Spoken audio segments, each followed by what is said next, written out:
Now we're going to talk about some common flaws in books and how we can make simple repairs to those. One of the most common is the dreaded price tag right on the front.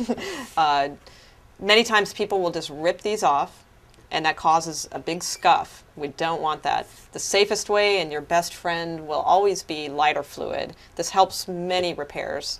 It will also take off thrift shop oil crayon that's on covers as well. But we're going to take this, it will not hurt the book jacket at all. We just want to pour a little bit on here. It'll make a temporary dark look, but it dries clear. You want to kind of soak it in, rub the edges, because the corners are what tend to stick more. I already have a little corner started here. Then you want to just gently roll away. If it's a little stubborn, you're going to want to put a little bit more on and wait. Don't be impatient. It's very important. You don't want scuffs on your dust jacket. Okay, and this one's coming off pretty darn easy.